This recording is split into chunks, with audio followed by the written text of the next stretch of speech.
ഒരു ആർട്ടിസ്റ്റ് എന്ന് പറഞ്ഞു കഴിഞ്ഞാൽ അവന് എന്തെങ്കിലും വിദ്യാഭ്യാസം ആവശ്യമുണ്ടോ, അല്ലെങ്കിൽ അവൻ ഭയങ്കര ഇന്റലിജന്റ് ആവണമെന്നുണ്ടാവും? ഒന്നുമില്ല. ഒരു ഇതില്ലാതെ ആൾക്കാരോട് ഭയങ്കര ചവിട്ടി താത്തി കഴിഞ്ഞിട്ട് പെരുമാറണം പല ആർട്ടിസ്റ്റുകളും മലയാളത്തിലുണ്ട്. ഷൂട്ടിംഗ് സെറ്റിലായിക്കോട്ടെ, എയർപോർട്ടിലായിക്കോട്ടെ, എവിടെയെങ്കിലും വെച്ച് കഴിഞ്ഞിട്ട് എല്ലാ ആയിരക്കണക്കിന് ആൾക്കാർ പുറകെ വരുമ്പോൾ അവർ വിചാരിക്കുന്ന വെച്ചാൽ ഞാൻ ഇതിൽ നിന്നെല്ലാം മാറിക്കഴിഞ്ഞു. ഓൾറെഡി സ്റ്റാർ ആയി കഴിഞ്ഞിട്ടുണ്ടെങ്കിൽ അവനെയും മോൾഡ് ചെയ്ത് കഴിഞ്ഞിട്ട് ഇതാക്കണ ഡയറക്ടർ വന്നു കഴിഞ്ഞിട്ടുണ്ടെങ്കിൽ ഇവനിരിക്കും, ഡയറക്ടർ അവിടെ നിൽക്കണം. ഇവന് വേണ്ടി ഇപ്പോൾ മുടക്കാണ് പൈസ മുടക്കാക്കണ പ്രൊഡ്യൂസർ അവിടെ വന്നിട്ടുണ്ടെങ്കിൽ പ്രൊഡ്യൂസർ അവിടെ നിൽക്കണം, ഇവൻ അവിടെ ഇരിക്കണം. രജനി എന്താ പറയാലും ഒരു ഭയങ്കര ഒരു പോസിറ്റീവായിട്ട് മാത്രം സംസാരിക്കണത്. ഇപ്പം എന്നെ തന്നെ ഫോട്ടോ എടുത്ത് കഴിഞ്ഞപ്പോൾ എന്ന് പറഞ്ഞു കഴിഞ്ഞാൽ ഈ സൈഡിൽ കൂടി ഇങ്ങനെ ഇട്ടിട്ടാണ്. നമ്മുടെ മലയാളത്തിലുള്ളവനൊക്കെ ഉണ്ടെങ്കിൽ ആ സൈഡിലോട്ട് ഇങ്ങനെ മാറി. തമിഴ്നാട്ടിലെ ഓരോ ആർട്ടിസ്റ്റുകൾ 100 കോടി 200 കോടി, പിന്നെ തെലുങ്കിലാണെങ്കിൽ ഇപ്പം തന്നെ അറിയാം 2000 കോടി മേടിച്ചാലും 300 കോടി എന്നൊക്കെ പറയുന്നുണ്ട്. അപ്പോൾ അതൊക്കെ മേടിക്കുമ്പോൾ നമുക്ക് എന്തുകൊണ്ട് 6 കോടി മേടിച്ചു, അല്ലെങ്കിൽ 10 കോടി മേടിച്ചു എന്നൊക്കെയാണ് ഇവർ ചിന്തിക്കുന്നത്. ബിസിനസ് ബാക്കി എല്ലാ കാര്യങ്ങളും കൂടി കൺസിഡർ ചെയ്ത് കഴിഞ്ഞിട്ട് അതിന് ആനുപാതികമായിട്ടുള്ളൊരു ശമ്പളമാണ് ഇവർ മേടിക്കേണ്ടത്. മാർക്കോൻ്റെ ബാക്കിലുള്ള ആൾക്കാരെന്ന് പറഞ്ഞാൽ വളരെ ബുദ്ധിപരമായിട്ട് അവർ മാർക്കറ്റെല്ലാം സ്റ്റഡി ചെയ്തിട്ടാണ് അങ്ങനത്തെ ഒരു സിനിമ എടുക്കാൻ ധൈര്യപ്പെട്ടത്. പ്രത്യേകിച്ച് സോഷ്യൽ മീഡിയയിൽ എന്ന് പറഞ്ഞിട്ടുണ്ടെങ്കിൽ അവർ ഏത് ഇത് നോക്കിക്കഴിഞ്ഞിട്ടുണ്ടെങ്കിലും ഈ മാർക്കോ തന്നെയാണ് നിൽക്കുന്നത്. മമ്മൂക്കായിട്ട് നമ്മളൊരു സിനിമ ചെയ്യുമ്പോൾ ആ രീതിയിലുള്ള ഒരു നല്ലൊരു സിനിമ, അങ്ങനത്തെ ഒരു സബ്ജക്റ്റ് വരണം, ഇത് അങ്ങനത്തെ ഒരു ഡയറക്ടർ ആയിരിക്കണം, അങ്ങനത്തെ കുറച്ച് കാര്യങ്ങളുണ്ട്. അപ്പോൾ അത് അങ്ങനത്തെ വന്നിട്ടില്ല. വന്നു കഴിഞ്ഞിട്ടുണ്ടെങ്കിൽ ഡെഫിനറ്റ് ആയിട്ടും അടുത്ത് നമ്മൾ ചെയ്യാൻ പ്ലാൻ ചെയ്യണത് ഹരിഹർ സാറിൻ്റെ കൂടെ ഉജ്ജയിനി എന്ന് പറയുന്ന ഒരു സിനിമയാണ്. നമ്മളതിൻ്റെ അനൗൺസ്മെൻറ്റ് ബാക്കി ഇതൊന്നും വന്നിട്ടില്ല. ഇപ്പോൾ ഒരു 1.5 വർഷമായിട്ട് അതിൻ്റെ ഡിസ്കഷൻ നടന്നുകൊണ്ടിരിക്കും. സ്വാഭാവികമായിട്ട് നമ്മൾ വലിയ ബഡ്ജറ്റ് സിനിമ ചെയ്തുകൊണ്ട് ആൾക്കാർ ഒരു വലിയ സബ്ജക്റ്റ് വരുമ്പോൾ തന്നെ നമ്മളെ പോലുള്ള കുറച്ച് ആൾക്കാരെയൊക്കെ ടാർഗറ്റ് ചെയ്തിട്ട് നമ്മുടെ അടുത്ത് വരാറുണ്ട്. ഞാൻ അതൊരിക്കലും അത് എന്റർടൈൻ ചെയ്യാറില്ല. ഇപ്പോൾ എന്താണ് OTT പ്ലാറ്റ്ഫോമുകൾ നമ്മളുടെ നിർമ്മാതാക്കളോട് കാണിക്കുന്ന ഒരു മനോഭാവം? ഈ OTT നടക്കണം എന്ന് പറഞ്ഞിട്ടുണ്ടെങ്കിൽ ആരും നമ്മളെ പോലെ സാധാരണക്കാരല്ല. അതിപ്പോൾ എല്ലാം എന്ന് പറഞ്ഞാൽ അത്ര കോർപ്പറേറ്റ് ലെവലിലുള്ള ആൾക്കാരും അവർ ആ ഇതിൽ വർക്ക് ചെയ്യുന്ന ആൾക്കാരൊക്കെ എന്ന് പറഞ്ഞാൽ ആ ടൈപ്പ് ആൾക്കാരാണ്. അവർ ഈസി ആയിട്ട് കാര്യം മനസ്സിലാക്കി ഇതാണ് ഇവിടെ സംഭവിച്ചുകൊണ്ടിരിക്കുന്നത്. തട്ടിപ്പുണ്ട്, അത് ഒരു ക്വാളിറ്റി ഇല്ലാത്തതാണ്, ജനങ്ങൾ ഇത് ചെയ്യണില്ല. ഇപ്പം എൻ്റെ അറിവിൽ എന്ന് പറഞ്ഞിട്ടുണ്ടെങ്കിൽ മലയാള സിനിമ അവർ ഡബിൾ ഡിജിറ്റിൽ ആരും എടുക്കില്ലെന്ന് ഓൾറെഡി തീരുമാനിച്ചെന്നവരാണ്. പിന്നെ മലയാള സിനിമകൾ എന്ന് പറഞ്ഞാൽ ഏറ്റവും വലിയ ദുരന്തം എന്ന് പറഞ്ഞിട്ടുണ്ടെങ്കിൽ റിലീസ് ആയി കഴിഞ്ഞാൽ രാവിലെ റിലീസാണ്, വൈകുന്നേരം ആകുമ്പോൾ തന്നെ ടെലിഗ്രാം തുടങ്ങി 100 സാധനങ്ങളാണ്. നിങ്ങളൊരു ഹോളിവുഡ് സിനിമയാണെങ്കിൽ എത്ര സ്പീഡിൽ വരില്ല, ഇതൊന്നും വരില്ല. നമ്മുടെ സിനിമ എന്ന് പറഞ്ഞതാണ് അത് കാണാനായിട്ടാണെങ്കിൽ ജനങ്ങൾ കാത്തിരിക്കും. രേഖാചിത്രം എന്ന് പറഞ്ഞാൽ ഇതൊന്നുമില്ല, അങ്ങനത്തെ യാതൊരു വിവാദങ്ങളോ അല്ലെങ്കിൽ വേറെ ഒരൊന്നും ഇല്ലാതെ ഒരു ഇൻവെസ്റ്റിഗേഷൻ, അങ്ങനത്തെ ഒരു ത്രില്ലർ എന്ന് പറയാൻ പറ്റില്ലെന്നുണ്ടെങ്കിൽ പോലും ഒരു വ്യത്യസ്തമായ നമ്മൾ കാണാത്ത ഒരു നേരത്തെ പറഞ്ഞ പോലെ അങ്ങനത്തെ ഒരു സിനിമയാണ്. ചില സീനിയേഴ്സ് ആയിട്ടുള്ള ആക്ടേഴ്സ് അല്ലെങ്കിൽ ചില സീനിയേഴ്സ് ആയിട്ടുള്ള ടെക്നീഷ്യന്മാരോട് സാറിന് കുറച്ച് ഇഷ്ടമോ അല്ലെങ്കിൽ അടുപ്പോ കൂടുതലുള്ളത് പോലെയൊക്കെ തോന്നിയിട്ടുണ്ട്. അല്ലെങ്കിൽ ഇപ്പോൾ മമ്മൂക്കയുടെ ഒരു ഡെഡിക്കേഷനെ പറ്റി സംസാരിക്കുമ്പോൾ അല്ലെങ്കിൽ ഹരിഹരൻ സാറിൻ്റെ വിഷനെ പറ്റി സംസാരിക്കുമ്പോൾ കുറച്ചുകൂടി സ്നേഹം അടുപ്പുണ്ടാവും. എന്നാൽ ഇപ്പോഴത്തെ സെറ്റ് ഓഫ് ജനറേഷൻ ആക്ടേഴ്സ് പലപ്പോഴും പേരൊന്നും അങ്ങനെ പറയാറില്ല. അവരെ പറ്റി പറയുമ്പോൾ അപ്പോൾ അവരുടെ ആറ്റിറ്റ്യൂഡ് അല്ലെങ്കിൽ അവരുടെ സംസാര രീതി, അവരുടെ ശീലങ്ങൾ, അവരോടൊക്കെ ഒരു വിരക്തി അല്ലെങ്കിൽ ഒരു എതിർപ്പുണ്ട്, പുച്ഛന്നല്ല ഒരു വിയോജിപ്പുണ്ട് എന്ന് തോന്നിയിട്ടുണ്ട്. ശരിക്കും നമ്മുടെ ഇവിടുത്തെ വളർന്നു വരുന്ന ആളുകൾക്ക് അങ്ങനെ എന്തെങ്കിലും മാറ്റേണ്ടതായിട്ടുള്ള കുഴപ്പങ്ങളുണ്ടോ? അതായത് ആക്ടേഴ്സിനെ തന്നെ എടുത്താൽ 100% ഉണ്ട്. എല്ലാവരും അല്ല, പക്ഷേ അതിൽ കുറേ ആൾക്കാരെന്ന് പറഞ്ഞിട്ടുണ്ടെങ്കിൽ അവർ ഈ തലക്കനം എന്ന് പറയില്ലേ, അതായത് നമ്മളെപ്പോലെ സാധാരണക്കാർ തന്നെയാണ് ഇവർ തലക്കനം കൂടാൻ കാര്യം. എന്ന് വെച്ചാൽ നമ്മൾ അത്ര റെസ്പെക്ട് കൊടുക്കുന്നു, അവരെ കാണുമ്പോൾ തന്നെ ചാടി എനിക്കുന്നു, അത് കഴിഞ്ഞ് ആ രീതിയിൽ പോയി എന്ന് പറഞ്ഞിട്ടുണ്ടെങ്കിൽ ഇവർ നമ്മളിൽ നിന്നെല്ലാം ഒരു വ്യത്യസ്തമായ ഒരു ആൾക്കാരാണെന്ന് കുറേ ആൾക്കാരെങ്കിലും ഒരു മിഥ്യാധാരണ ഉണ്ട് അവർക്ക്. അപ്പം അങ്ങനെ വന്നു കഴിഞ്ഞപ്പോൾ സാധാരണ നമ്മളൊരു ആരെങ്കിലും ആയിക്കോട്ടെ, ഒരു മനുഷ്യനെ റെസ്പെക്ട് കൊടുക്കാന്നുള്ള, ഏത് മനുഷ്യനെങ്കിലും ആയിക്കോട്ടെ, ഒരു പിച്ചക്കാരനാണെങ്കിൽ പോലും വന്നു കഴിഞ്ഞിട്ട് അവൻ്റെ അടുത്ത് ഒന്നുമില്ല പോകുമെന്ന് പറയണത് പോലും നമ്മൾ റെസ്പെക്ട് കൊടുത്തിട്ടാണ് പറയുന്നത്. അല്ലാതെ നീ ഗെറ്റ് ഔട്ട് അടിച്ചു കഴിഞ്ഞിട്ട് ഇറങ്ങടെ പുറത്തൊന്നല്ലല്ലോ പറയുന്നത്. അപ്പം ഞാൻ പറയുന്നത് വെച്ചിട്ടുണ്ടെങ്കിൽ ആ ഒരു ഇതില്ലാതെ ഇതില്ലാതെ ആൾക്കാരോട് ഭയങ്കര ചവിട്ടി താത്തി കഴിഞ്ഞിട്ട് പെരുമാറുന്ന പല ആർട്ടിസ്റ്റുകളും മലയാളത്തിലുണ്ട്. അത് മറ്റേ ഭാഷകളിൽ അറിയില്ല കേട്ടോ, നമ്മുടെ സിനിമയും ചെയ്തിട്ടില്ല, ഒന്നും ചെയ്യാതെ നമുക്കറിയില്ല. പക്ഷെ ഇവിടെ ഉണ്ടെന്നുള്ളത് വാസ്തവമാണ്. അതായത് അവർ വേറൊരു, ഞാനൊരു തവണ ഇൻ്റർവ്യൂ പറഞ്ഞത് അന്യഗ്രഹത്തിൽ നിന്നൊക്കെ വന്ന ഇതൊക്കെ ഉണ്ടാവില്ലേ, അതായത് അവർക്ക് നമ്മളൊന്നും അറിയില്ല, നമ്മുടെ വികാരങ്ങൾ അറിയില്ല, ആരാണെന്നൊന്നും അറിയില്ല. അപ്പോൾ അവർക്ക് എങ്ങനെ വേണമെങ്കിലും പെരുമാറാം. അപ്പോൾ അങ്ങനെയൊക്കെ ആയിക്കൊണ്ടിരിക്കണ പല ആർട്ടിസ്റ്റുകളും ഉണ്ട്. അപ്പം ഞാൻ അന്ന് പറഞ്ഞു കഴിഞ്ഞപ്പോൾ പല ഇതിലൊക്കെ വന്നു കഴിഞ്ഞിട്ട് പറഞ്ഞ ഇവനായിരിക്കും. ഇപ്പം അത് അങ്ങനെയുള്ള ആൾക്കാരാണെങ്കിൽ ആരെങ്കിലും പറയണമെങ്കിൽ ആയിക്കോട്ടെ, എനിക്ക് യാതൊരു ബുദ്ധിമുട്ടുമില്ല, ഉള്ള കാര്യമാണ്. അത് ഞാൻ പറയണമെന്ന് വെച്ചിട്ടുണ്ടെങ്കിൽ ഞാൻ എൻ്റെ സിനിമ ജീവിതത്തിൽ കണ്ടാക്കണ ഒരിതാണ്. ഇല്ലെന്നുണ്ടെങ്കിൽ എനിക്കിപ്പോൾ ആരെ വേണമെങ്കിലും എനിക്ക് പറയാമല്ലോ, ഞാനത് പറയണില്ല. നല്ല ആൾക്കാരാണെങ്കിൽ നല്ല ആൾക്കാർ അത്ര പറയണത്. വളരെ കുറച്ച് ആൾക്കാരുണ്ട്, അതിൽ സംശയമൊന്നുമില്ല. അപ്പോൾ അവർ ഈ പറയണ അവരെ ഷൂട്ടിംഗ് സെറ്റിലായിക്കോട്ടെ, എയർപോർട്ടിലായിക്കോട്ടെ, എവിടെയെങ്കിലും വെച്ച് കഴിഞ്ഞിട്ട് എല്ലാ ആയിരക്കണക്കിന് ആൾക്കാർ പുറകെ വരുമ്പോൾ അവർ വിചാരിക്കുന്ന വെച്ചാൽ ഞാൻ ഇതിൽ നിന്നെല്ലാം മാറിക്കഴിഞ്ഞു, വേറെ ഇതാണെന്ന് എത്തി. അത് പക്ഷെ അത് അവരുടെ ഒരു സ്റ്റാർ ആയിരിക്കും, അവരുടെ ഒരു ടൈം കൊണ്ട് അങ്ങനെ കിട്ടിയാക്കണായിരിക്കും. പക്ഷെ അത് അവർ തന്നെയാണ് മനസ്സിലാക്കേണ്ടത്. ഞാൻ ഒരു കാര്യം എന്ന് വെച്ചിട്ടുണ്ടെങ്കിൽ ഒരു ആർട്ടിസ്റ്റ് എന്ന് പറഞ്ഞു കഴിഞ്ഞാൽ അവന് എന്തെങ്കിലും വിദ്യാഭ്യാസം ആവശ്യമുണ്ടോ? അല്ലെങ്കിൽ അവൻ ഭയങ്കര ഇൻ്റലിജൻ്റ് ആവണമെന്നുണ്ടോ? ഒന്നുമില്ല. ഇപ്പം ഏതെങ്കിലും ആർട്ടിസ്റ്റ് വന്നു കഴിഞ്ഞിട്ട് നീ 10ാം ക്ലാസ് എങ്കിലും പാസ്സായിരിക്കണം, അല്ലെങ്കിൽ നീ +2 ആയിരിക്കണം, ഒന്നും ഒരു ആവശ്യമില്ല. ഇതൊരു ഡയറക്ടറിൻ്റെ ഒരു പ്രൊഡ്യൂസറിൻ്റെ ഒരു എന്താണ് പറയണത്, അവരുടെ ഒരു ടേക്കാണത്. ഞാനിപ്പോൾ നിങ്ങളൊരു ആക്ടർ ആക്കണമെന്ന് വിചാരിച്ചാൽ ഞാൻ വിചാരിക്കുകയാണ് നിങ്ങൾ ആക്ടർ ആക്കണമെന്ന്. ഞാൻ അടുത്ത ഒരു സിനിമ എടുക്കുകയാണ്, ചിലപ്പോൾ ഡയറക്ടർ പറ്റില്ലെന്ന് പറഞ്ഞിട്ടുണ്ടെങ്കിൽ ഞാൻ അതിന് പറ്റിയൊരു ഡയറക്ടറെ കൊണ്ടുവന്ന് കഴിഞ്ഞിട്ട് വിചാരിക്കുകയാണ് ചെയ്യണമെന്ന് പറഞ്ഞിട്ടുണ്ടെങ്കിൽ. പിന്നെ നിങ്ങൾക്ക് അഭിനയിക്കാൻ കഴിവില്ലെന്നുണ്ടെങ്കിൽ ഇത് കളിമണ്ണ് പോലെയാണ്. കളിമണ്ണ് ഇപ്പം എൻ്റെ കൈ കിട്ടിക്കഴിഞ്ഞാൽ കളിമണ്ണ് തന്നെയാണ്, എനിക്കൊന്നും ചെയ്യാൻ പറ്റില്ല. ആ കളിമണ്ണ് ഇത് വെച്ച് കഴിഞ്ഞിട്ട് ഒരു ഇതുണ്ടാക്കണ ഒരു കലാവെന്ന് പറഞ്ഞാൽ ആര് വേണം, ഗാന്ധിജിനൊക്കെ എന്നെയൊക്കെ നിങ്ങളൊക്കെ ആരെയും ചെയ്യും, അത് അവൻ്റെ കഴിവാണ്. അതേപോലെയാണ് ഡയറക്ടർ. ഞാനിപ്പോൾ ഹരിഹർ സാർ എന്ന് പറഞ്ഞിട്ടുണ്ടെങ്കിൽ നമ്മൾ ആര് പറയുമ്പോൾ ഹരി സാർ പറയും അഭിനയിക്കണത് എന്താ വിട്, അത് ഞാൻ ചെയ്തോളാം. എന്ന് വെച്ചാൽ പുള്ളിക്ക് അതിനുള്ള കഴിവുണ്ട്. പക്ഷേ വേറൊരു ഡയറക്ടറിൻ്റെ അടുത്ത് നമുക്ക് അതിനുള്ള ധൈര്യമില്ല. എന്ന് വെച്ചിട്ടുണ്ടെങ്കിൽ പുള്ളിക്ക് ചിലപ്പോൾ ഈ പറഞ്ഞ രീതിയിൽ ഒരാളെ കൊണ്ട് അഭിനയിച്ച് എടുക്കാൻ സാധിക്കില്ല. അപ്പോൾ അത് ഞാൻ പറയണമെന്ന് വെച്ചിട്ടുണ്ടെങ്കിൽ ഈ ആർട്ടിസ്റ്റുകളെല്ലാം വന്നെന്ന് പറഞ്ഞാൽ ഇതേപോലുള്ള ഡയറക്ടറും ഇതേപോലെ തന്നെ പ്രൊഡ്യൂസറും അതിൽ പൈസ മുടക്കി, ക്യാമറമാനൊക്കെ അതിൽ ചെറിയ റോളുണ്ട്. അങ്ങനെയാണ് ഇവർ ഇങ്ങനെ കയറി സ്റ്റാറായി വന്നത്. ഓൾറെഡി സ്റ്റാറായി കഴിഞ്ഞിട്ടുണ്ടെങ്കിൽ അവനെ മോൾഡ് ചെയ്ത് കഴിഞ്ഞിട്ട് ഇതാക്കണ ഡയറക്ടർ വന്നു കഴിഞ്ഞിട്ടുണ്ടെങ്കിൽ ഇവനിരിക്കും, ഡയറക്ടർ അവിടെ നിൽക്കണം. ഇവന് വേണ്ടി ഇപ്പോൾ പൈസ മുടക്കാക്കണ പ്രൊഡ്യൂസർ അവിടെ വന്നിട്ടുണ്ടെങ്കിൽ പ്രൊഡ്യൂസർ അവിടെ നിൽക്കണം, ഇവൻ അവിടെ ഇരിക്കണം. ഇതൊക്കെയാണ് നമ്മൾ കണ്ടുകൊണ്ടിരിക്കണം. അത് മാത്രമാണ് ഞാൻ ഉദ്ദേശിച്ചത്. മാർക്കോ എന്നുള്ള സിനിമ മലയാളത്തിൽ വേറെ രീതിയിൽ തന്നെ ചർച്ച ചെയ്യപ്പെടുന്നു. അത് വലിയ സാമ്പത്തിക വിജയം കരസ്ഥമാക്കിയിട്ടുണ്ട്. അവിടെ നമ്മൾ ശ്രദ്ധിക്കേണ്ട 2 കാര്യങ്ങൾ. മാർക്കോ സ്ഥിരമായിട്ട് മലയാള സിനിമയിൽ 2022 ശേഷം ഫോളോ ചെയ്യുന്ന ഒരു പ്രൊമോഷണൽ രീതികളും ഫോളോ ചെയ്തിട്ടില്ല. മാർക്കോന് ശേഷം ഇപ്പോൾ പ്രൊമോഷൻ രീതിയിലോ അല്ലെങ്കിൽ അതിൻ്റെ മൊത്തത്തിലുള്ള മാർക്കറ്റിങ്ങിലോ വലിയ മാറ്റങ്ങൾ ഉണ്ടാവുമെന്നാണ് സാർ വിചാരിക്കുന്നത്? അല്ല, എനിക്ക് തോന്നുന്നത് ഈ മാർക്കോൻ്റെ ബാക്കിലുള്ള ആൾക്കാരെന്ന് പറഞ്ഞാൽ വളരെ ബുദ്ധിപരമായിട്ട് അവർ മാർക്കറ്റെല്ലാം സ്റ്റഡി ചെയ്തിട്ടാണ് അങ്ങനത്തെ ഒരു സിനിമ എടുക്കാൻ ധൈര്യപ്പെട്ടത്. അവർ മിക്കവാറും ടാർഗറ്റ് ചെയ്ത എന്തായാലും അങ്ങനത്തെ ഒരു സിനിമ എടുക്കുമ്പോൾ A സർട്ടിഫിക്കറ്റ് ആയിരിക്കുമെന്നും ഈ പറയണ ബിലോ 18 കയറാൻ പറ്റൂലെന്ന് എല്ലാവരും ഇവർക്കറിയാം. അപ്പോൾ കുറേ അധികം പരിമിതികളുണ്ട്. നമ്മളൊരു 18 വയസ്സിൽ താഴെ എന്ന് പറയുമ്പോൾ തന്നെ എത്രയോ ഫാമിലികൾ പോകില്ല, യങ്സ്റ്റേഴ്സ് ആണല്ലോ ഇപ്പോൾ കൂടുക. അപ്പോൾ ഇവരെല്ലാം ഒഴിവാക്കിയിട്ട് ചെയ്യുമ്പോൾ എന്ന് പറഞ്ഞിട്ടുണ്ടെങ്കിൽ അവരുടെ ഒരു പ്രോപ്പറായിട്ടുള്ള ഒരു പ്ലാനിങ്ങും ഒരു മാർക്കറ്റ് സ്റ്റഡി ഉണ്ടായിരുന്നു.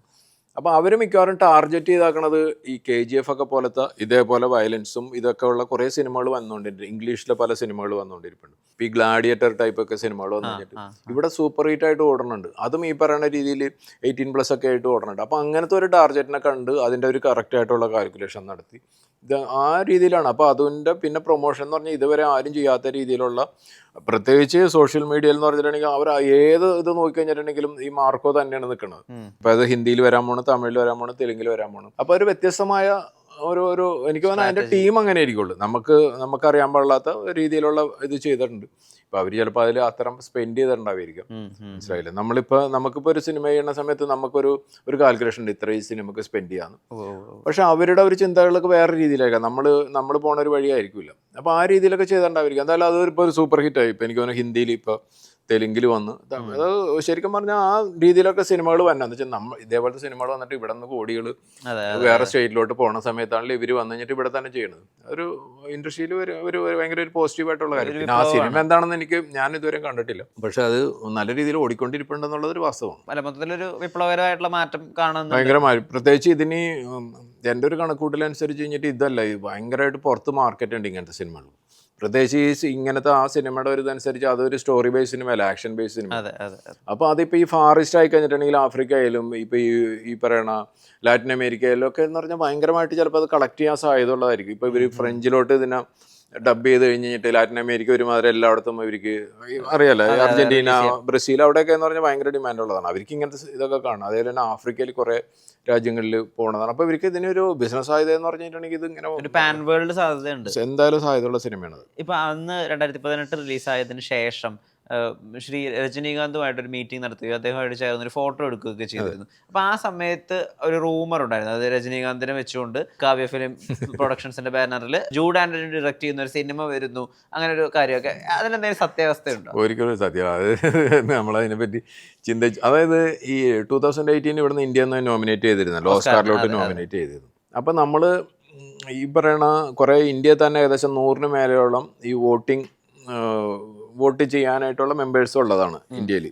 അപ്പം നമ്മൾ രജനീകാന്തിനെ പോലുള്ള ആളെ കാണുകയും പുള്ളി ഇത് സോഷ്യൽ മീഡിയയിൽ, പുള്ളി ട്വിറ്ററിലോ അല്ലെന്നുണ്ടെങ്കിൽ ഇതിലൊക്കെ ചെയ്യണമെന്നുണ്ടെങ്കിൽ നമ്മൾ ഈ 100 പേരിൽ ഒരു 5 പേരെങ്കിലും ഈ സിനിമനെ പ്രൊമോട്ട് ചെയ്ത് കഴിഞ്ഞിട്ടുണ്ടെങ്കിൽ നമുക്കത് ആ ഒരു കാര്യത്തിന് വേണ്ടി പുള്ളിനെ കാണാൻ വേണ്ടി പോയി. അങ്ങനെ പുള്ളി അത് ചെയ്യാമെന്ന് പറഞ്ഞ്. പക്ഷെ എന്തായാലും ഓസ്കാറിൽ നമുക്ക് ഇത് കിട്ടിയില്ല. അതിനു വേണ്ടി പോയതാണ്, അല്ല നമ്മൾ വേറെ ഒരു ഉദ്ദേശം ഉണ്ടായിരുന്നു. എന്തായിരുന്നു സിനിമയെ പറ്റിയിട്ട്, മലയാള സിനിമയെ പറ്റിയും പൊതുവിൽ അദ്ദേഹം സാറിനോട് ഷെയർ പുള്ളി ഭയങ്കര രജനീകാന്ത് അറിയാലോ, ഒരു ഭയങ്കര ഒരു പോസിറ്റീവായിട്ട് മാത്രം സംസാരിക്കണത്. ഇപ്പം എന്നെ തന്നെ ഫോട്ടോ എടുത്ത് കഴിഞ്ഞപ്പോൾ എന്ന് പറഞ്ഞു കഴിഞ്ഞാൽ ഈ സൈഡിൽ കൂടി ഇങ്ങനെ ഇട്ടിട്ടാണ്. നമ്മുടെ ഈ മലയാളത്തിലുള്ളവനൊക്കെ എന്നെങ്കിൽ ആ സൈഡിലോട്ട് ഇങ്ങനെ മാറി നിൽക്കും. നമ്മളാ ഒരു കൈ ഇങ്ങനെ ഇട്ട് പിടിക്കുമ്പോൾ തന്നെ എന്ന് പറഞ്ഞാൽ നമ്മൾ വേറൊരു ലോകത്തോട്ട് പോവുകയാണ്. പ്രത്യേകിച്ച് ഇയാളെ പോലെ നമ്മുടെ ചെറുപ്പത്തിൽ തുടങ്ങി കണ്ടാക്കണം ഈ ഇത്ര വലിയ സിനിമകളൊക്കെ ചെയ്താക്കണ ഒരാൾ നമ്മുടെ അടുത്ത് നിൽക്കുന്നു ചെയ്യുമ്പോൾ അതാണ് പുള്ളിയുടെ ഒരു എല്ലാവർക്കും സഹായിക്കണ കാര്യമല്ല. എന്ന് വെച്ചാൽ പുള്ളിക്ക് നമ്മൾക്കറിയാം, ഒന്ന് കൈ ഇങ്ങനെ ഒട്ടിച്ച് കഴിഞ്ഞിട്ടുണ്ടെങ്കിൽ ഇവൻ വേറൊരു ലോകത്തോട്ട് പോകുമെന്ന് പുള്ളിക്കും അറിയാം. അപ്പോൾ അങ്ങനെ ഒരു പോസിറ്റീവ് മാത്രമാണ് സംസാരിച്ചത്. പുള്ളി പറഞ്ഞു നിങ്ങൾ ഓസ്കാറിൽ പോയിട്ട് ഓസ്കാർ മേടിച്ചുകൊണ്ട് പോവാ. ആ ചിലപ്പോൾ പുള്ളിയുടെ മനസ്സിൽ എന്ന് പറഞ്ഞാൽ ഇവിടെ ഇന്ന് ഇന്ത്യ എന്നൊരു സിനിമക്കൊക്കെ ഓസ്കാർ കിട്ടണം എന്ന് പറഞ്ഞിട്ടുണ്ടെങ്കിൽ അത്ര എളുപ്പമുള്ള കാര്യമല്ല എന്നുള്ളത് ഇപ്പം എനിക്കറിയാമെന്നെനിക്ക് പുള്ളിക്ക് കുറേ കൂടി അറിയാൻ പറ്റും. ഇങ്ങനെ വളരെ പോസിറ്റീവായിട്ട് നിങ്ങൾക്ക് എന്തായാലും കിട്ടും ആ രീതിയിൽ തന്നെയാണ് നമ്മളെ കുറച്ച് ബൂസ്റ്റ് ചെയ്തിട്ട് തന്നെയാണ് പുള്ളി സംസാരിച്ചത്. പിന്നെ 2018 എനിക്ക് രജനി സാർ കണ്ടിരുന്നല്ലോ, പക്ഷേ പുള്ളിയുടെ മകള് കണ്ടിട്ടുണ്ടായിരുന്നു. അപ്പോൾ അതിനെപ്പറ്റി പറഞ്ഞുകൊണ്ട് പുള്ളി പറഞ്ഞു ഞാൻ ഡെഫിനറ്റ് ആയിട്ട് ഞാൻ കാണാമെന്നൊക്കെ ഞങ്ങളുടെ അടുത്ത് പറഞ്ഞു. 2018 എടുക്കുന്ന സമയത്ത് അതിനകത്ത് ഈ പറഞ്ഞ പോലെ എന്തായിരിക്കും അതിൻ്റെ ഔട്ട് വരിക എന്നുള്ളതിൻ്റെ ഒരു റിസ്ക് ഉണ്ടായിരുന്നു. ഇപ്പം മാളികപ്പുറത്തിൻ്റെ സമയത്ത് അത് ഒരു പ്രൊപ്പഗാൻഡ സിനിമയായിട്ടായിരിക്കുമോ വരിക എന്നുള്ള ഒരു റിസ്ക് അവിടെയുണ്ട്. പക്ഷേ ആ രണ്ട് സിനിമകളും വിജയിച്ചിട്ടായിരുന്നു. അത് അവിടെ ഒരു വിഷനുണ്ട്. ഇപ്പോൾ രേഖാചിത്രത്തിലേക്ക് വരുമ്പോൾ എന്തായിരിക്കും സാറിൻ്റെ ഒരു വിഷൻ? ഇത് ഏത് വിധത്തിൽ ശ്രദ്ധിക്കപ്പെടുന്ന, അല്ലെങ്കിൽ എങ്ങനെ ഇത് ഏത് ഓഡിയൻസിലേക്ക് ഇത് എത്തുന്ന വിചാരിക്കുന്നത്?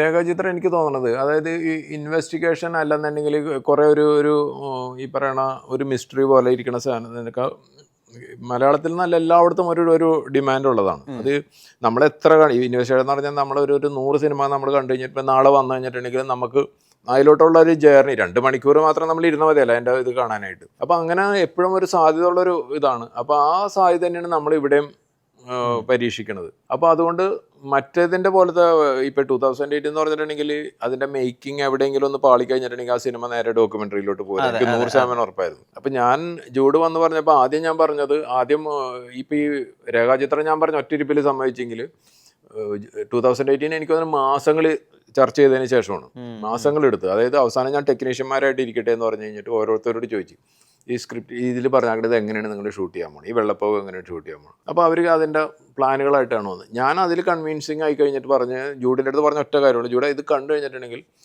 ഒരു ഹോളിവുഡ് സിനിമയാണെന്ന് തന്നെ തോന്നണം വെള്ളപ്പൊക്കം. അല്ലാതെ നമ്മൾ ഏതെങ്കിലും നമ്മുടെ നാട്ടിലേതെങ്കിലും നാട്ടുപ്രദേശത്ത് വെള്ളം കയറി വീട് മുങ്ങിയാക്കണ ഒരു ഇത് വരരുതെന്ന് പറഞ്ഞപ്പോൾ ജൂഡ് അതിനൊരു ഗ്യാരണ്ടി പറഞ്ഞ് എനിക്കതിൽ വിശ്വാസം വന്നു. പിന്നെ അങ്ങനെ പോയൊരു സിനിമയാണ് ഈ മാളികപ്പുറം എന്ന് പറഞ്ഞാൽ. സത്യം പറഞ്ഞിട്ടുണ്ടെങ്കിൽ എനിക്കറിയായിരുന്നു ഇതൊരു ഭക്തിപ്പടം അത് ഇതൊക്കെ പറഞ്ഞിട്ട് ഒരു പ്രൊപ്പഗണ്ട മറ്റേന്നൊക്കെ പറഞ്ഞിട്ടൊക്കെ പോകുന്നുണ്ടായിരുന്നു. പക്ഷേ അത് സൈഡിൽ കൂടി വന്നെങ്കിലും അത് അങ്ങനെ വലിയ പ്രശ്നങ്ങളൊന്നും ഇല്ലാതെ കയറിപ്പോയി. പക്ഷേ ഈ രേഖാചിത്രം എന്ന് പറഞ്ഞാൽ ഇതൊന്നുമില്ല, അങ്ങനത്തെ യാതൊരു വിവാദങ്ങളോ അല്ലെങ്കിൽ വേറെ ഒരൊന്നും ഇല്ലാതെ ഒരു ഇൻവെസ്റ്റിഗേഷൻ, അങ്ങനത്തെ ഒരു ത്രില്ലർ എന്ന് പറയാൻ പറ്റില്ലെന്നുണ്ടെങ്കിൽ പോലും ഒരു വ്യത്യസ്തമായ നമ്മൾ കാണാത്ത ഒരു നേരത്തെ പറഞ്ഞ പോലെ അങ്ങനത്തെ ഒരു സിനിമയാണ്. അപ്പോൾ അതുകൊണ്ട് ഒരു സ്മൂത്തായിട്ട് പോകുന്ന തന്നെയാണ് എൻ്റെ പ്രതീക്ഷ. ഇപ്പം അന്ന് മാമാങ്കം ഇറങ്ങിയ സമയത്ത് ശ്രീ മമ്മൂട്ടിയായിട്ടൊരു സിനിമ ഉടനെ ഉണ്ടാവും എന്നൊക്കെ അന്ന് വാർത്തകൾ ഉണ്ടായിരുന്നെങ്കിൽ പോലും പിന്നെ അത് മാറി പോയതായിട്ടാണ് കണ്ടിട്ടുള്ളത്. ഇപ്പോഴത്തെ അദ്ദേഹത്തിൻ്റെ തെരഞ്ഞെടുപ്പുകളൊക്കെ തന്നെയും വ്യത്യസ്തമാണ്. മലയാള സിനിമയെ അടുത്ത ലെവലുകളിലേക്ക് കൊണ്ടുപോകുന്ന രീതിയിൽ, നടനെന്ന രീതിയിൽ തന്നെ അദ്ദേഹത്തെ ഉടച്ചു വാർത്തുകൊണ്ടിരിക്കുന്ന ഒരു സമയമാണ്, പ്രത്യേകിച്ച് പോസ്റ്റ് കോവിഡ് ഇറയിൽ. കാവ്യ ഫിലിംസിൻ്റെ ഒരു മമ്മൂക്ക സിനിമ അങ്ങനെ ഒരു പ്രതീക്ഷയുണ്ടോ? മമ്മൂക്കായിട്ട് ഇടയ്ക്ക് മീറ്റ് ചെയ്യാറുണ്ട്. ഞാനാണെങ്കിൽ ഒരു നല്ല ഒരു സ്ക്രിപ്റ്റ് കിട്ടിക്കഴിഞ്ഞിട്ടുണ്ടെങ്കിൽ അത് മമ്മൂക്കക്ക് പറ്റണം, വ്യത്യസ്തമായ സിനിമ ആയിരിക്കണമല്ലോ. ഈ സാധാരണ ഒരു സിനിമയിൽ നിന്ന് എന്തെങ്കിലും ഒരു വ്യത്യാസമുള്ള സിനിമകൾ മാത്രമാണ് ഞാൻ അന്വേഷിച്ചുകൊണ്ടിരിക്കുന്നത്. പിന്നെ ഈ ബഡ്ജറ്റ് എന്ന് പറഞ്ഞിട്ടുണ്ടെങ്കിൽ ഇപ്പോൾ ഒരു വലിയൊരു ടെൻഷനുള്ള ഏരിയയാണ്. പ്രത്യേകിച്ച് ഈ പ്രീ ബിസിനസ് എല്ലാം നിന്ന് പോയല്ലോ, ഈ OTT സാറ്റലൈറ്റ് ഒന്നുമില്ല. അപ്പം നമ്മളൊരു ആദ്യം മുടക്കാന്ന് പറഞ്ഞാൽ ഫുൾ തിയേറ്ററിലായിരുന്നു റിസ്ക്. ഇപ്പോൾ ഒരു 6 മാസം മുന്നേ എന്ന് പറഞ്ഞാൽ അങ്ങനെയല്ല. നമ്മളിപ്പോൾ ഒരു 20 കോടിയുടെ ഇപ്പം ഈ പറയണ മാളികപ്പുറം അല്ലെന്നുണ്ടെങ്കിൽ 2018 വന്ന സമയത്ത് എന്ന് പറഞ്ഞിട്ടുണ്ടെങ്കിൽ നമുക്ക് വലിയ റിസ്ക് ഒന്നുമില്ല. നമ്മൾ തിയേറ്ററിലോട്ട് പോകുമ്പോഴേക്കും ഓൾറെഡി നമ്മൾ ഇൻവെസ്റ്റ് ചെയ്ത പൈസ എല്ലാം നമ്മുടെ കയ്യിൽ വന്നിട്ടുണ്ടാവും. OTT സാറ്റലൈറ്റ് ഓവർസീസ് മ്യൂസിക് എല്ലാം പറഞ്ഞിട്ട് ഇപ്പോൾ ഈവൻ ഔട്ട്സൈഡ് കേരള പോലും നമുക്ക് അഡ്വാൻസ് ഇട്ട് വരും. ഇപ്പോൾ അതൊന്നുമില്ല.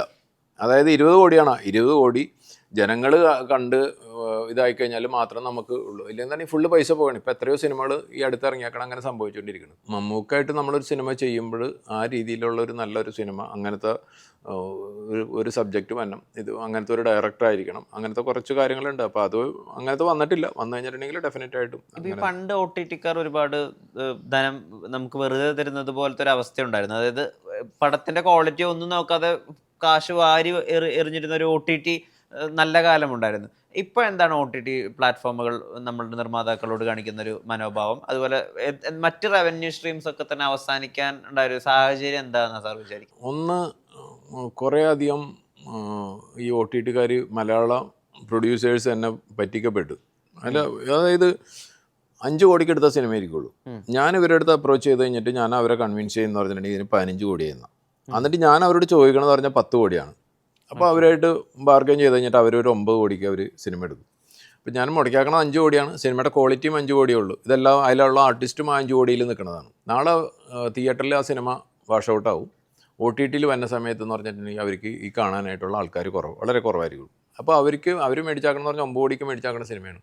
അവർ അതിൽ നിന്ന് വന്നാക്കണ റവന്യൂ ചിലപ്പോൾ 2 കോടിയോ 3 കോടിയായിരിക്കും. ഇത് സ്ഥിരമായിട്ട് സംഭവിച്ചുകൊണ്ടിരുന്നു.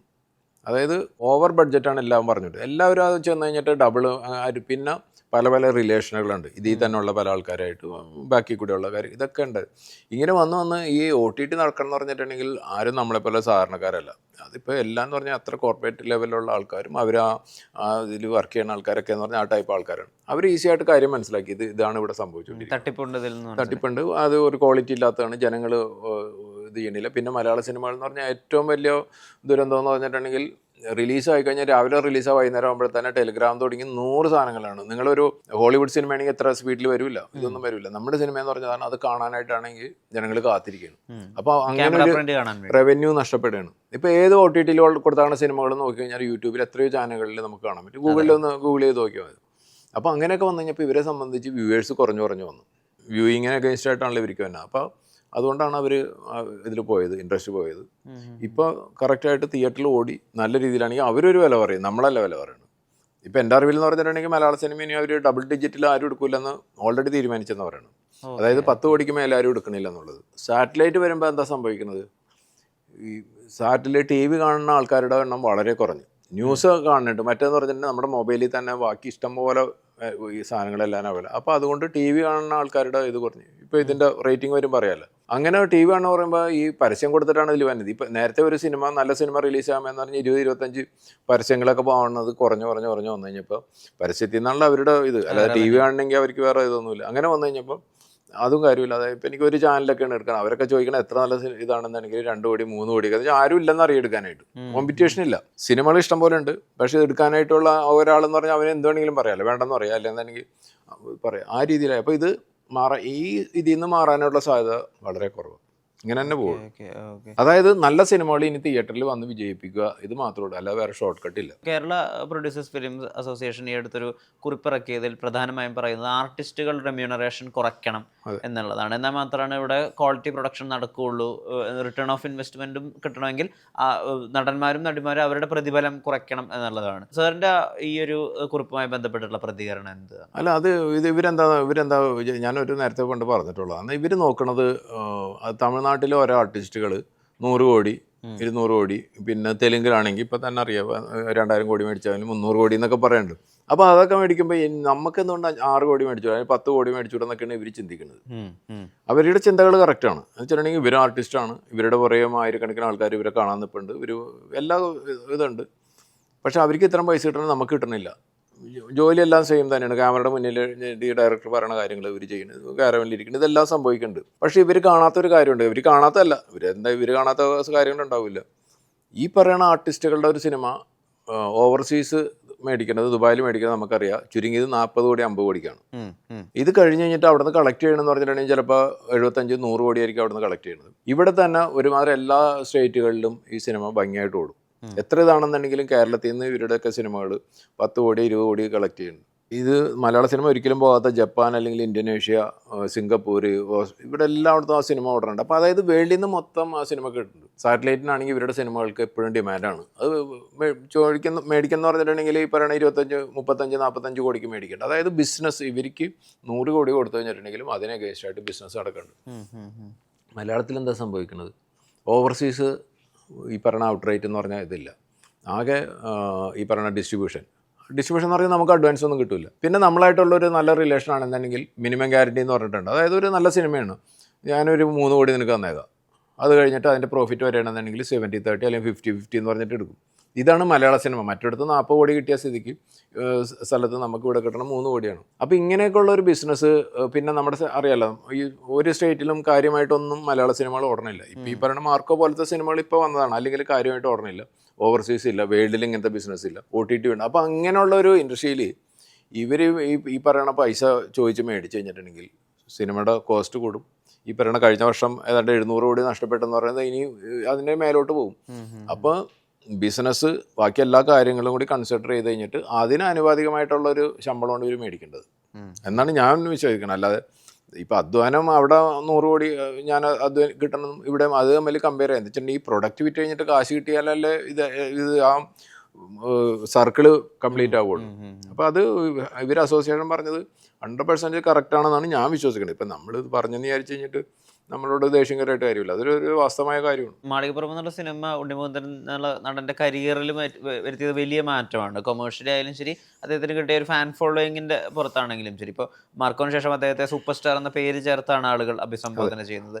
ഉണ്ണിമുകുന്ദനുമായ ഒരു സിനിമ അല്ലെങ്കിൽ അദ്ദേഹവുമായിട്ടുള്ള സൗഹൃദം കൊണ്ട് ഇനി ഒരു സിനിമയിലേക്ക് ഉണ്ണിയായിട്ട് നമ്മളൊരു പ്രൊജക്റ്റ് നമ്മൾ ഓൾറെഡി സംസാരിച്ചിരുന്നു മാർക്കോന്. അപ്പോൾ ഉണ്ണി ഇങ്ങനത്തെ ഒരു ആക്ഷൻ സിനിമകളിൽ ഇപ്പോൾ ഒരു ഇന്ത്യയിൽ തന്നെ ഒരു സൂപ്പർ ഹീറോ എന്നുള്ള രീതിയിലോട്ട് വന്നല്ലോ. അപ്പോൾ ഉണ്ണി തൽക്കാലം എനിക്ക് തോന്നുന്നു അങ്ങനത്തെ ഒരു ആക്ഷൻ ഇതിലാണ് ഞാൻ ആലോചിച്ചെന്ന് പറഞ്ഞാൽ അങ്ങനെ അല്ലാതെ ടോട്ടലി ഡിഫറെൻ്റ് ആയിട്ടുള്ള ഒരു ഇതായിരുന്നു. അപ്പോൾ ഉണ്ണി എനിക്ക് തോന്നുന്നു തൽക്കാലം പ്ലാൻ ചെയ്യണത് അങ്ങനത്തെ ഇൻട്രസ്റ്റ് ആണ്. അപ്പോൾ അങ്ങനത്തെ എന്തെങ്കിലും ഒരു പ്രൊജക്റ്റ് വരാണെങ്കിൽ ഡെഫിനറ്റ് ആയിട്ട് ഉണ്ണിയായിട്ട് അപ്പോൾ ഞാൻ 2 വലിയ സിനിമകൾ ചെയ്തിട്ടുള്ളതാണ്.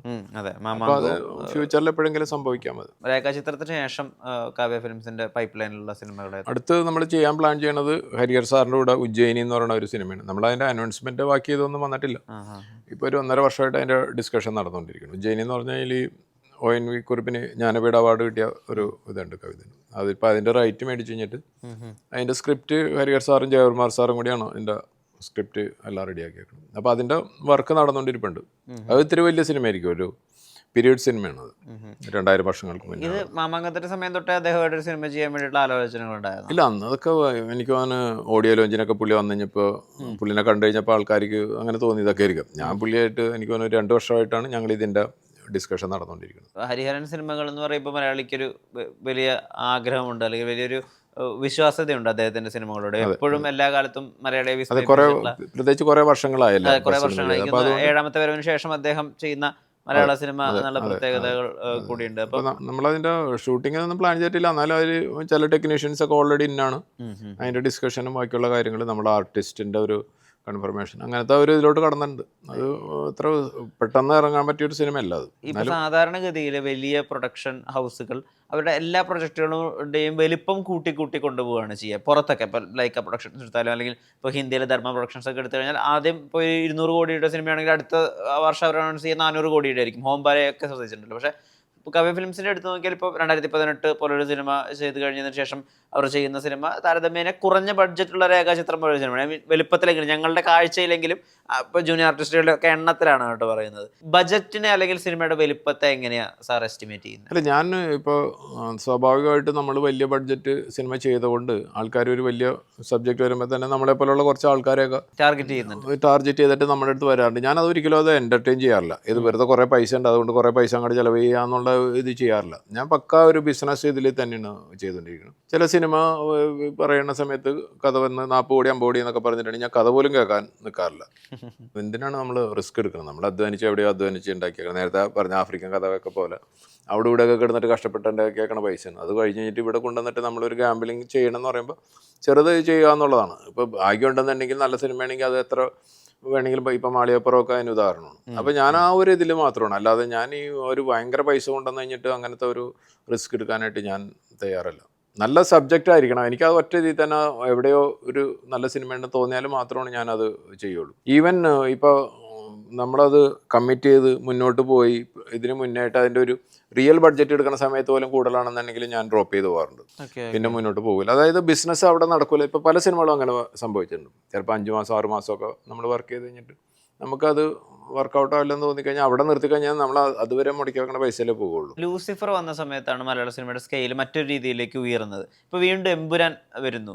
ഈ വർഷം മാർച്ചിൽ സിനിമ വരുന്നു എന്നാണ് നമ്മൾ അറിയുന്നത്. അപ്പോൾ ഇപ്പോൾ ഒരു താരത്തിന്റെ സിനിമയുടെ വലുപ്പം നിങ്ങൾ പ്രൊഡ്യൂസറിൽ എന്തെങ്കിലും പ്രഷറുകൾ ഉണ്ടാക്കാറുണ്ട്? ഇപ്പോൾ എമ്പുരാൻ ഒരു ഭയങ്കര വലുപ്പം വരുന്നു, അപ്പോൾ എമ്പുരാൻ തുറക്കുന്ന ഒരുപാട് വാണിജ്യ സാധ്യതകൾ ഉണ്ടായിരിക്കും, മറ്റു ഭാഷകളിലെ റൈറ്റ്സ്, മറ്റു താരങ്ങളെയൊക്കെ എമ്പുരാനിൽ ഉൾക്കൊള്ളിച്ചിട്ടുണ്ടല്ലോ. അപ്പോൾ ഒരു പ്രൊഡ്യൂസർ എന്ന രീതിയിൽ എമ്പുരാൻ പോലെ വലിയ സിനിമകൾ സംഭവിക്കുമ്പോൾ, അല്ലെങ്കിൽ ഇപ്പോൾ വലിയ താരങ്ങൾ വലിയ സിനിമ സംസാരിക്കുമ്പോൾ അതുപോലത്തെ മാതൃകയിൽ ചെയ്യാം, അങ്ങനത്തെ പ്രഷറുകളൊക്കെ വരാറുണ്ടോ? ഇല്ല, ഒരിക്കലും ഇല്ല. ഇവിടെ ചെറുതായാലും എത്ര വലിയ ബഡ്ജറ്റ് ആയാലും ചെറിയ ബഡ്ജറ്റ്, എല്ലാ സിനിമക്കും അതിൻ്റെ സ്പേസ് ഉണ്ട്. ഓക്കെ, നമ്മളത് കറക്റ്റായിട്ട് നമ്മളത് മനസ്സിലാക്കി ഇത് എവിടെ പ്ലേസ് ചെയ്യണം, എവിടെ എന്ന് റിലീസ് ചെയ്യണം, മറ്റേ സിനിമയുടെ കൂടെ കൊണ്ട് റിലീസ് ചെയ്യണം, ഇങ്ങനെയൊക്കെ നമ്മളുടേതായ ഒരു പ്ലാനിങ്ങിൽ പോയി കഴിഞ്ഞിട്ടുണ്ടെങ്കിൽ അത്യാവശ്യം നമുക്ക് ഇപ്പം എമ്പുരാൻ കളക്ട് ചെയ്യണ സിനിമ നാളെ ഇത് ചെയ്യണമെന്നല്ല ഞാൻ പറയണത്. നമുക്ക് ആ ഒരു ചെറിയ സിനിമയുടെ ബഡ്ജറ്റ് അനുസരിച്ച് കഴിഞ്ഞിട്ട് നമുക്ക് ഒരു ബിസിനസ്സിനുള്ള ഒരു ഓപ്പർച്യൂണിറ്റി ഉണ്ട്.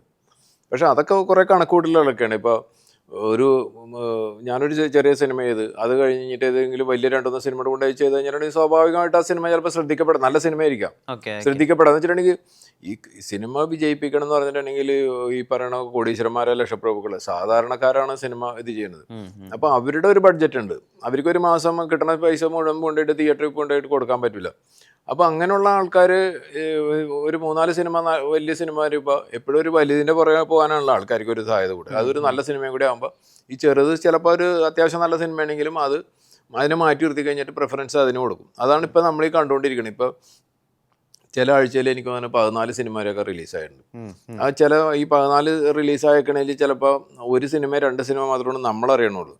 ബാക്കി സിനിമ എന്ന് പറഞ്ഞാൽ വന്നതും പോയതൊക്കെ എന്ന് പറഞ്ഞു കഴിഞ്ഞാൽ അതിൻ്റെ ഡയറക്ടറും പ്രൊഡ്യൂസറും മാത്രം എനിക്ക് അറിഞ്ഞേക്കണം, ആരും അറിഞ്ഞിട്ടില്ല. ഇതെല്ലാം മോശം സിനിമ ആയിക്കൊള്ളണമെന്ന് നിർബന്ധമില്ല, അതിൽ നല്ല സിനിമകൾ ഉണ്ടായിട്ടുണ്ട്. എനിക്ക് നേരിട്ട് അറിയാവുന്നതുണ്ട്, നല്ല സിനിമ നമുക്ക് തന്നെ വിഷമം തോന്നി ഈ സിനിമയൊക്കെ ഓടിയില്ല. ഇതാണ് കാര്യം. അപ്പോൾ അതിൻ്റെ പ്ലേസിങ് ഉണ്ടല്ലോ, അത് ക്ഷമയോടുകൂടി നോക്കി വലിയ കുഴപ്പമൊന്നുമില്ലാത്ത ഏതെങ്കിലും ഒരു സമയത്ത് നോക്കി കഴിഞ്ഞിട്ട് അന്നേരം കൊണ്ടുപോയിട്ട് റിലീസ് ചെയ്യണമെങ്കിൽ ചിലപ്പോൾ അവന് അത്യാവശ്യം പൈസ കിട്ടിയാനെ. ഞാൻ കേട്ടിട്ടുണ്ട് ഈ ഷോലൈ ഏകദേശം ഒരു 50-60 തവണ കണ്ടിട്ടുള്ള സിനിമയാണ്. ഇഷ്ടമുള്ള സിനിമ കുറേ തവണ കാണും. അത് ആ സിനിമ എങ്ങനെയാ ചെയ്തതെന്ന് പഠിക്കാനാണോ, അതൊരു ആസ്വാദകൻ എന്നുള്ള രീതിയിൽ ഇഷ്ടത്തിന്റെ ഭാഗത്താണോ? അല്ല, എനിക്ക് ഇപ്പോൾ ഈ പല ആൾക്കാർക്കും പല ടൈപ്പ് സ്വഭാവങ്ങളുണ്ടല്ലോ. ഇപ്പോൾ എനിക്ക് ഒരു സിനിമ കാണുമ്പോൾ അതിൻ്റെ കഥ അറിഞ്ഞിട്ട് കാണാൻ താല്പര്യമുള്ളൂ. ചിലർ നമ്മളിപ്പോൾ നിങ്ങൾ കണ്ടിട്ടില്ല, അപ്പം ഞാൻ ആ കഥ പറയുമ്പോൾ തന്നെ നിങ്ങൾ പറയല്ലേ, എന്താ വെച്ചാൽ നിങ്ങൾക്ക് അത് തിയേറ്ററിൽ പോയിട്ട് നേരിട്ട് കണ്ടു കഴിഞ്ഞാൽ എൻജോയ് ചെയ്യണം. ഞാൻ പൊതുവേ എന്ന് പറഞ്ഞിട്ട് ആരെങ്കിലും കണ്ടിട്ടുണ്ടെങ്കിൽ അവരോട് കഥ ചോദിക്കും, എങ്ങനെയാണ് അതിൻ്റെ ക്ലൈമാക്സ് ആരണത്, എന്നിട്ട് കാണാനാണ് ഇഷ്ടപ്പെടുന്നത്. അതായത് നമുക്ക് അത്ര നേരം അത് ടെൻഷൻ അടിച്ച് അല്ലെങ്കിൽ ഭയങ്കര ഇതായിട്ട് ഇരുന്ന് കാണുന്നേക്കാൾ ഞാനെപ്പോഴും ഹാപ്പി ആവണമെന്ന് പറഞ്ഞു കഴിഞ്ഞാൽ അത് അറിഞ്ഞു കഴിഞ്ഞിട്ട് ഓക്കെ ഇന്നതാണ് സംഭവിക്കുന്നത്, ഇന്ന ആളാണ് കൊന്നാക്കുന്നത് അല്ലെങ്കിൽ ഇതാണെന്ന് അറിയാനായിട്ടാണ്. അപ്പോൾ ഷോല എന്ന് പറഞ്ഞാൽ നമ്മൾ ചെറുപ്പത്തിലെ കണ്ടിട്ടുള്ള സിനിമയാണ്, ഒരു മനോഹര സിനിമയാണ്, അതിൻ്റെ ഓരോ സീനുകളും അറിയാം. അപ്പോൾ അത് നമുക്കറിയാം, വീണ്ടും വീണ്ടും കാണുന്ന സമയത്ത് നമ്മളാ ഏറ്റവും ഇഷ്ടപ്പെട്ട സാധനങ്ങൾ വീണ്ടും വീണ്ടും കാണുന്നതിൻ്റെ ഒരു ആവേശം ഉണ്ടല്ലോ.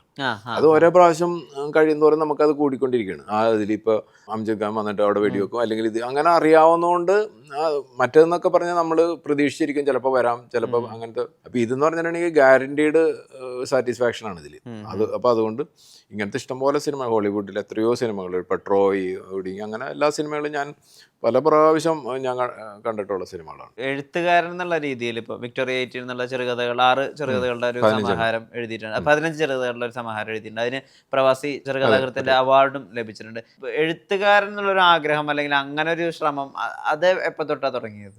അത് സത്യം പറഞ്ഞിട്ടുണ്ടെങ്കിൽ അത് ഫേസ്ബുക്കിനോട് കടപ്പെട്ടിരിക്കുന്നു. അതായത് ഫേസ്ബുക്കിൽ നമ്മൾ എന്തെങ്കിലുമൊക്കെ ജസ്റ്റ് എഴുതുമ്പോൾ ആൾക്കാരുടെ ഒരു കമൻസ് ഉണ്ടല്ലോ. ഇപ്പോൾ ഇത് ഞാൻ ആദ്യം എഴുതിയതിന് ആരും ഒരു കമൻസ് ഇല്ലെങ്കിൽ ഞാൻ അവിടെ വെച്ചിട്ട് തന്നെ നിർത്തിക്കളഞ്ഞു തന്നെ, മനസ്സിലായില്ലേ. ജനങ്ങൾ അല്ലെങ്കിൽ ഇത് വായിക്കണ ആരോഗ്യമൊക്കെ നമ്മൾ എൻകറേജ് ചെയ്തുകൊണ്ടിരിപ്പുണ്ട്, നിങ്ങൾ എഴുത്ത് നന്നായിട്ടുണ്ട് അല്ലെങ്കിൽ അതുണ്ട് ഇതുണ്ട്, ചിലപ്പോൾ വെറുതെ പറയണതായിരിക്കാം, എന്താണെന്നറിയില്ല. അപ്പോൾ അത് കേൾക്കുമ്പോൾ എനിക്കൊരു ആവേശം, നമ്മൾ ഒരു മനുഷ്യനെ നമ്മൾ ഇങ്ങനത്തെ കാര്യങ്ങൾ ഡ്രൈവ് ചെയ്യണമെന്ന് പറഞ്ഞതാണല്ലോ, ഏതെങ്കിലും രീതിയിൽ അപ്രീഷിയേറ്റ് ചെയ്യണം. ഇപ്പോൾ നിങ്ങൾ ഇൻ്റർവ്യൂ തന്നെ നടത്തിക്കൊണ്ടിരിക്കുകയാണ്, ഒരു 10 പേര് പറഞ്ഞാൽ നിങ്ങൾ എന്ത് ഇൻ്റർവ്യൂ ആണ് ഇത്, ബോറിംഗ് ആണെന്ന് പറഞ്ഞാൽ നിങ്ങൾ ഈ പണി ചെയ്തിട്ട് പോകും. പക്ഷെ നിങ്ങൾക്ക് ഒരു പോസിറ്റീവ് ഇത് കിട്ടുമ്പോൾ നിങ്ങൾക്ക് വീണ്ടും വീണ്ടും ഇത് ചെയ്യാനും നിങ്ങൾ ഇതിൽ കൂടുതൽ നല്ല ഇതിലോട്ട് വരും. ആ സെയിം ഇത് തന്നെ. അപ്പം ഞാനത് ഏതൊരു കഥ എഴുതി കുറച്ച് ആൾക്കാർ എൻ്റെ അടുത്ത് നല്ലതാണെന്ന് പറഞ്ഞു, അപ്പോൾ എനിക്ക് ഭയങ്കര ആവേശമായി. അപ്പം ഞാൻ വീണ്ടും എഴുതി. ഈ ആത്മകഥാംശം ഉള്ള പോലെയല്ലേ കഥകൾ എഴുതുന്നത്? ഞാൻ എഴുതിയാക്കണ ഒരു മിക്കതും എൻ്റെ പല ആൾക്കാരും തെറ്റിദ്ധരിച്ചിട്ടുണ്ട്. അതായത് ഞാൻ ഈ ആഫ്രിക്ക പോണതൊക്കെ അറിയാവുന്നതുകൊണ്ട് ഞാൻ അവിടെ പോയിട്ട് ജയിലിൽ കിടന്നിട്ടുണ്ട്. പക്ഷെ വായിക്കുമ്പോൾ ശരിക്കും സാർ അങ്ങനെ അനുഭവങ്ങളോടെ കടന്നു. ഇപ്പൊ ബഷീറൊക്കെ അങ്ങനെയാണല്ലോ, ആളുടെ കഥകൾക്കൊക്കെ അങ്ങനെ ഒരു പാറ്റേൺ ഉണ്ടാവുമല്ലോ. ഇപ്പൊ ഞാനിങ്ങനെ സ്ഥലത്ത് വന്നു, ഇന്ന പൊട്ടി മൂർഖൻ വന്ന് നിന്നു എന്നൊക്കെ പറയുമ്പോൾ അതിലേക്ക് ഭാവനാ ലോകമുണ്ട്, ബഷീറിന്റെ ലോകമുണ്ട്. അതുപോലെ ഇതിലിപ്പോ എത്ര സത്യമുണ്ട്, എത്ര വിദ്യയുണ്ട്? ഇതിനെല്ലാത്തിനും വിക്ടോറിയ 18 എന്നുള്ള കഥയൊക്കെ ഇല്ലേ, ആ സമാഹാരത്തിൽ ഇപ്പൊ 4 കൂട്ടുകാർ കൂടിയിട്ട് അവിടെ പോയി ഒരു മൗണ്ടിൽ പോയി പെട്ടുപോകുന്ന ഒരു കഥയുണ്ടല്ലോ, അതിലൊക്കെ ശരിക്കും അപ്പൊ എത്ര സത്യം ഉണ്ട്? അതില് സത്യം എന്ന് പറഞ്ഞാൽ 0% സത്യം ഒന്നുമില്ല. ഞാൻ അതൊക്കെ ഒരു മിക്ക കഥകളിലും എന്ന് പറഞ്ഞു കഴിഞ്ഞാൽ ഈ പറയണ ഒന്നും സത്യമില്ല എന്നുള്ളതാണ്. പക്ഷെ അങ്ങനെ ഇപ്പൊ ഈ രേഖാചിത്രത്തിന്റെ പറഞ്ഞാൽ അന്ന് അങ്ങനെ സംഭവിച്ചെങ്കിൽ ഇങ്ങനെ ആയാലെന്നുള്ള ആ ഒരു ഇതിൽ നമ്മൾ എഴുതിക്കൊണ്ടിരിക്കണതാണ്. ഈ സലാം ആഫ്രിക്ക എന്ന് പറഞ്ഞു കഴിഞ്ഞിട്ടുണ്ടെങ്കിൽ ആഫ്രിക്കയിൽ തട്ടിക്കൊണ്ടെന്ന് പറഞ്ഞാൽ റിയൽ ആയിട്ട് അവിടെ ഈ മൊസാംബിക്കിൽ ഈ പറയുന്ന സ്ഥലത്തെല്ലാം സംഭവിച്ചുകൊണ്ടിരിക്കുന്നു. ഞാൻ ഭയങ്കരമായിട്ട് ബിസിനസ് ചെയ്തിരുന്ന സ്ഥലം. അപ്പോൾ പല ആൾക്കാരും ഇതേപോലെ തന്നെ കിഡ്നാപ്പ് ചെയ്ത് കൊണ്ടുപോയി കഴിഞ്ഞിട്ട് ഒരു വലിയൊരു എമൗണ്ട് $1 മില്യൺ ചോദിച്ചു കഴിഞ്ഞിട്ട് ഇപ്പോഴും സംഭവിച്ചു. ഇപ്പോഴും ആൾക്കാർ ഉള്ളിൽ കിടപ്പുണ്ട് ഈ അടുത്തൊക്കെ കൊണ്ടുപോയി കഴിഞ്ഞിട്ട്. അപ്പോൾ അതൊക്കെ കേട്ട് കഴിയുമ്പോൾ നമ്മൾ ആണെങ്കിൽ എന്തായിരിക്കും എന്നുള്ളൊരു ചിന്ത ഉണ്ടല്ലോ. അങ്ങനെ അതിൽ നിന്ന് എഴുതിയാക്കണത്. അതിലൊന്നും വാസ്തവമൊന്നുമില്ല. രേഖാചിത്രം മലയാള സിനിമയിൽ വളരെ പ്രതീക്ഷയോട് ഉറ്റുനോക്കുന്ന സിനിമയാണ്. ഞാൻ പറഞ്ഞ പോലെ കിഷ്കിന്ധാഖണ്ഡത്തിന് ശേഷം ആസിഫ് അലിയുടെ റിലീസ് എന്നുള്ള വിധത്തിലൊക്കെ അതിന് ഒരുപാട് പ്രതീക്ഷകളുണ്ട്. തീർച്ചയായിട്ടും ആ സിനിമ വലിയ അളവിൽ കളക്ട് ചെയ്യട്ടെ. മലയാള സിനിമ ഇപ്പോൾ ഏത് റൗണ്ട് ടേബിൾ കോൺഫറൻസ് എടുത്താലും, ഐ മീൻ ആക്ടേഴ്സിൻ്റെ എടുത്താലും ഡയറക്ടേഴ്സിൻ്റെ എടുത്താലും ഒക്കെ അവിടെ ഒരു മലയാളി സാന്നിധ്യമുണ്ട് എന്ന് പറയുന്നത് നമ്മുടെ രാജ്യത്തിൻ്റെ സിനിമാ സമ്പത്തിന് എത്രമാത്രം ചേർക്കുന്നു എന്നുള്ളതിൻ്റെ കൂടി ഒരു തെളിവാണ്. എന്തായാലും ആ വിധത്തിൽ ഒന്നാവട്ടെ രേഖാചിത്രം.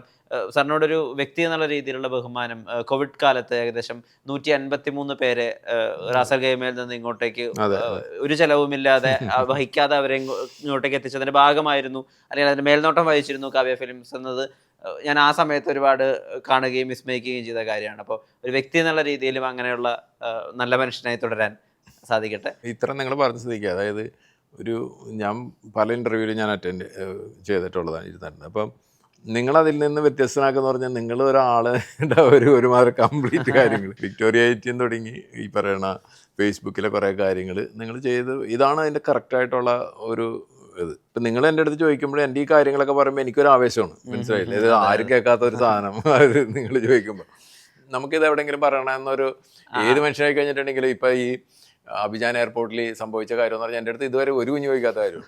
പക്ഷേ എന്നെ സംബന്ധിച്ചെന്ന് പറഞ്ഞാൽ അത് ഒരു എന്താണ് പറയണത്, ഒരു ജീവിതത്തിൽ നടന്നാക്കണം, ഒരിക്കലും മരിക്കണവരെ എൻ്റെ ഓർന്നിരിക്കണം. അപ്പോൾ അങ്ങനത്തെ ഒരു കാര്യം ഇതേപോലെ ഒരു ഇൻ്റർവ്യൂ കൂടി എത്രയോ ആൾക്കാർ ഇത് കേൾക്കണം. അപ്പോൾ അതൊക്കെ എന്ന് പറഞ്ഞിട്ടുണ്ടെങ്കിൽ ഞാൻ നിങ്ങളെ റെസ്പെക്റ്റ് ചെയ്യുന്നു എന്നുള്ളതാണ്. ഇത് ഇങ്ങനത്തെ ഒരു വ്യത്യസ്തമായ ഇത് ചെയ്ത് എന്തായാലും ഈ രേഖാചിത്രം പോലത്തെ ഇനി വരാൻ പോണ സിനിമകളെ ഒക്കെ നിങ്ങളെപ്പോലുള്ള ആൾക്കാരാണ്. പണ്ട് അധികം ബാക്കിയുള്ള പ്രിൻറ്റഡ് മീഡിയ ഇതൊക്കെ ആയിരുന്നെങ്കിൽ ഇപ്പോൾ സോഷ്യൽ മീഡിയയാണ് ഏറ്റെടുത്താക്കണം. അപ്പോൾ നിങ്ങളുടെയൊക്കെ സപ്പോർട്ടാണ് നമ്മളെപ്പോലുള്ള ആൾക്കാർ ഈ പൈസ ഇൻവെസ്റ്റ് ചെയ്യുന്ന സമയത്ത് ഒരു പ്രതീക്ഷ. ഓക്കെ, എന്തായാലും രേഖാചിത്രം നിങ്ങൾ പറഞ്ഞ പോലെ ഒരു വലിയ വിജയമായിട്ട് നേരത്തിന് ഒരുപാട് നന്ദി. ഇനിയും നല്ല സിനിമകളുടെ ഭാഗമായിട്ട് കാവ്യ ഫിലിംസും സാറിൻ്റെ പേരും കാണട്ടെ. നമസ്കാരം. Okay, thank you.